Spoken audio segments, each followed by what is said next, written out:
Hi, kabady! Ang gwapo mo ngayon. Kumusta ka na?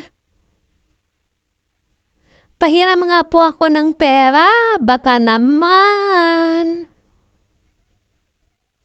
Ibabalik ko lang po sa kapatapusan ng mundo.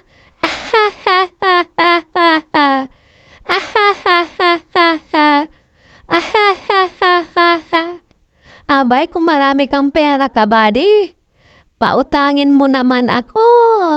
Sa katapusan ng mundo na lang po yung bayaran. Ako naman yan.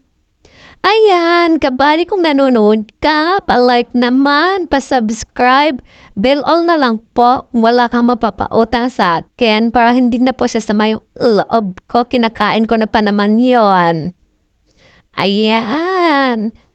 Ayan, papakilala natin si... Ayan.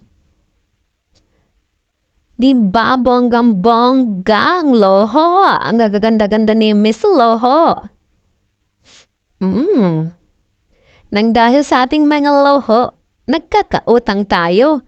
Pero hindi na natin mabayaran kasi sa dami ba naman ng loho na pwedeng bilhin? Nag-upgrade yung mga loho. Ay nakong bilis-bilis. Ayan, ladies and gentlemen, Miss Loho. Ayan, mangungutang po ako.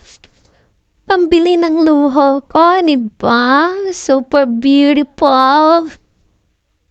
Kaya kung ikaw, maluho, kainin na natin yung luho mo. Kasi para wala na po tayong utang. Yummy, yummy. Nam, nam, nam. Nam, nam, nam. Yummy. Miss Loho, akin ka na ngayon. Mag-ay na kita. Nam, nam, nam. Nam, nam, nam. Yummy. Yummy, yummy, yummy. Ayan, habang po kayo ay nanonood, ano bang luho ang gusto mo? Nang malaman natin at magkaya ko na rin, magmula na rin kasi akong luhong nabibili. Paki-comment na dyan po sa ating baba.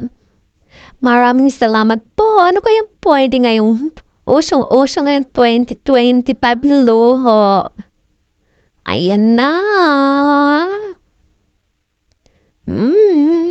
Ayan, huwag pong kalimutan. I-like po ang ating luho. Huwag natin kalimutan. I-like si Miss Luho. Ayan.